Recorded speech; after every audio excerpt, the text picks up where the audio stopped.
अकोट तालुक्यातील उमरा महसूल मंडळातील संत्रा उत्पादक शेतकऱ्यांवर निसर्गाचा दुहेरी आघात झाला असून 45 अंश तापमानानंतर आता वादळी वाऱ्याने संत्रा बाग जमीनदोस्त केल्याने शेतकरी संकटात सापडले आहेत। अकोट तालुक्यातील उमरा महसूल मंडळातील संत्रा उत्पादक शेतकऱ्यांच्या आयुष्यावर निसर्गाने अक्षरशः घाला घातला आहे।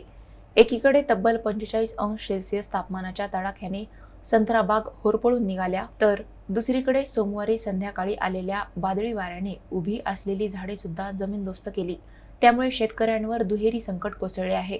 वर्षभर राबून कर्ज काढून आणि मोठ्या अपेक्षेने जोपासलेली संत्री बाग काही क्षणात उद्ध्वस्त झाल्याचे विदारक चित्र सध्या परिसरात पाहायला मिळत आहे। अनेक ठिकाणी झाडे मुळासकट उन्मळून पडली आहेत, तर काही बागांमध्ये फांद्या तुटून मोठे नुकसान झाले आहे।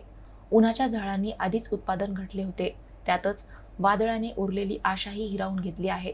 हातात येणारे उत्पन्न डोळ्यासमोर मातीमोल झाल्याने शेतकरी हवालदिल झाले आहेत। कुटुंबाचा उदरनिर्वाह, बँकांचे कर्ज आणि शेतीवरील खर्च कसा भागवायचा हा प्रश्न आता त्यांच्यासमोर उभा ठाकला आहे। नुकसानग्रस्त शेतकऱ्यांनी तातडीने पंचनामे करून आर्थिक मदत जाहीर करण्याची मागणी केली आहे। निसर्गाच्या या दुहेरी तडाख्यामुळे उमरा परिसरातील संत्रा उत्पादक शेतकरी मोठ्या आर्थिक संकटाच्या छायेत सापडला आहे। 1 जूनमध्ये जो वादळी वारा आला त्याच्यामध्ये माझ्या 2 एकर क्षेत्रामध्ये 250 झाडं आहेत आणि त्या 250 झाडामध्ये 47 झाडं माझे हे पूर्ण बुडातून या वादळामुळे पडले। तुम्ही पाहू शकता या संत्रा झाडामध्ये आज माझ्या क्षेत्रामध्ये कमीत कमी 7 ते 8 कॅरेट माल माझा निघून राहिला होता। म्हणजे विशेष म्हणजे मी हे पहिल्यांदाच बाग घेऊन राहिलो, मोठ्या काळजीने मी हे बाग पिकून राहिलो।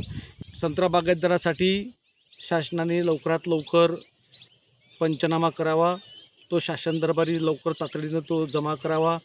जेवढं शक्य होईल आमच्या शेतकऱ्याला शासनाने न्याय द्यावा